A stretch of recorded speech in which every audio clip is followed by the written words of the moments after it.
right there, it's 100 degrees.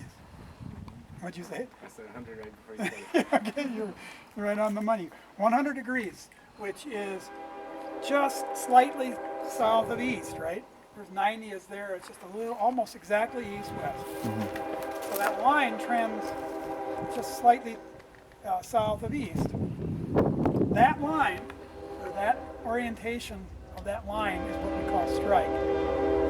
It's the compass azimuth of that horizontal line on the inclined plane. I only record it because I'm using, again, it's because that's what I can measure, right? It wouldn't necessarily be my first choice of what I measure, but it's easy to measure, so I use it for this device. Now, corresponding to that, there are, on an inclined plane, there are an infinite number of lines that lie on this plane, right? This is especially easy to see on a steeply dipping surface, right? I got a horizontal line.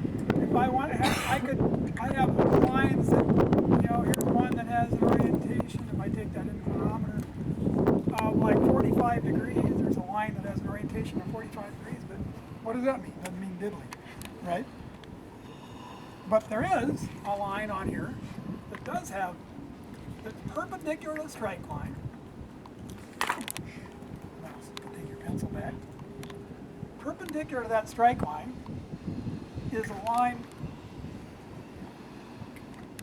that is the maximum. Let's do it it's easier to see it on a slope like this, right? Rather than on that surface. If I have a horizontal line on this surface, there are an infinite number of lines that lie on that surface. Right? There's one and only one line, though, that if this wasn't porous, when I poured water on it, the water would run straight down. That's the maximum inclination of that surface. The inclination of that line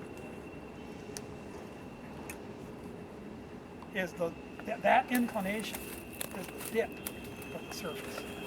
So the horizontal line is the strike. The inclined line, the maximum inclination line, is called the dip. It's the slope of the bed. It's the direction of the slope. On a low dip, it's like the direction you can think the water would run down. On something like this, it's the maximum inclination, and it's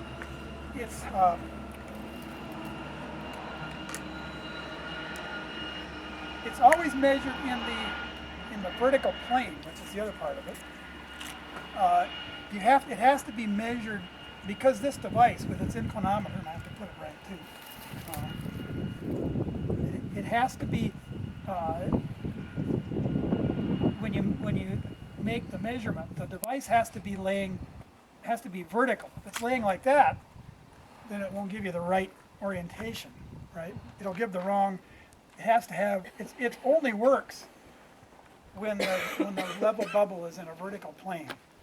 So the mechanics of making this measurement is one in which you lay the device up here and you